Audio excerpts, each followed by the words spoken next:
So that's one thing. So thank you for being here today. This is a very exciting opportunity because opportunity is knocking. So everyone, I'd like you to knock on your table right now. So what is the opportunity that's knocking? How many people, by show of hands, work with other people who need you to help them succeed? Wonderful. Well, I want to talk about success today. I want to talk about the whole world of growing and becoming and helping other human beings be the best they can be. I want to talk about the culture of human potential, where we work with others to serve their needs, to help them become the best that they can possibly be. It was a May-long weekend, the May weekend in 1999.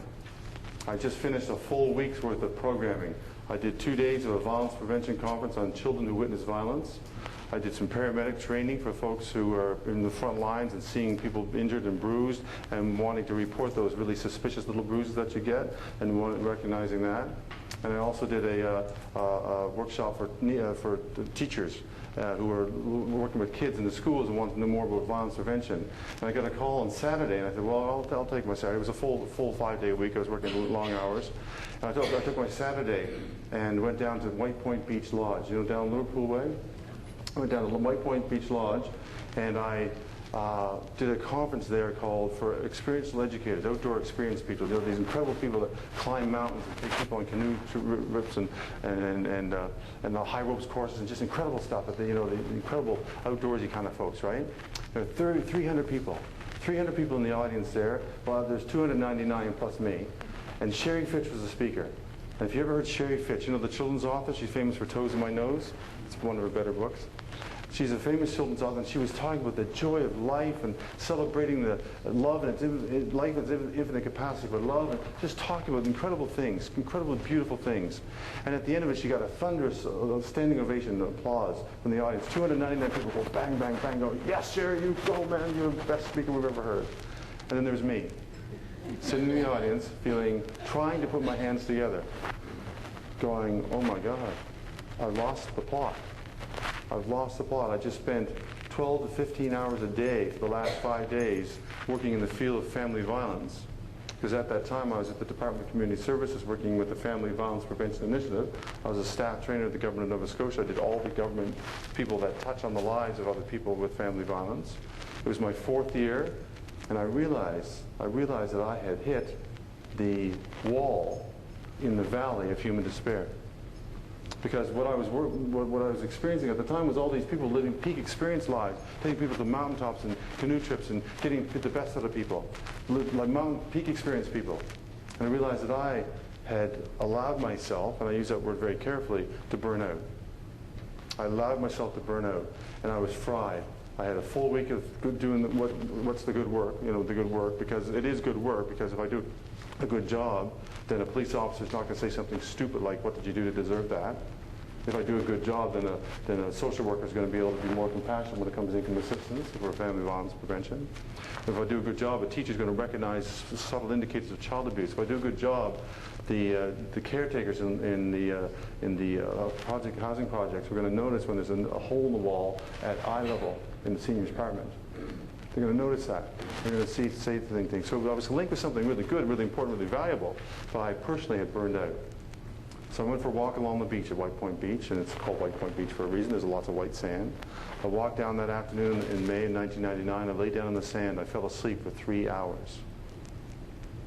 When I woke up, I looked over, and there was a butt end of a lobster trap. You know those old wooden lobster traps, with the old-fashioned ones, the ones that the tourists like to take back to the States? I took that home with me. And I said to myself, I'm never going to let myself get trapped and lose my energy to do the good work that I was born to do. So I took that home, and to this day, that's on my wall. To this day, that's actually my office, to remind me to do the good work and take care of yourself. Have you ever been on that beach? Have you ever been in that audience where you just realize, I'm maxed? So I got a confession for you. I know who you are. You're called big-hearted service providers. And by definition, you love to give and give and give and give and add that sentence word repeatedly over and over again. By definition, because you're even here, you want to give to other people. And in that giving comes an imbalanced potential that can be very dangerous and damaging not only to yourself personally, but to your family and to your capacity to serve others with a big heart and joy. So I see myself in you, and perhaps you see yourself in my story.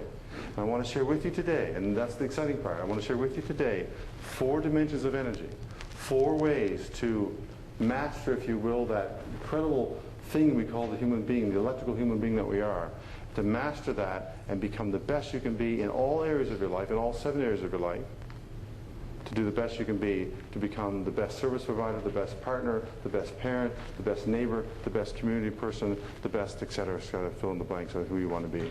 So it's about a way of being, and it's about a way of seeing the world slightly differently, about a new way of looking at the world through a framework, if you will, of 4 dimensions of energy. So I'd like to start off by doing a little energy exercise. I'd like you to go with your right hand, or whatever your dominant hand is, and I'd like to go yes in the air. You ready? 1, 2, 3. Yes. Yes. Now, do you think, how much energy did you put into that on a scale of 1 to 10? How much energy did you put into that? 2, 3, too much for the afternoon? Yeah. Let's put a 5 into that. You ready? 1, 2, 3. Yes.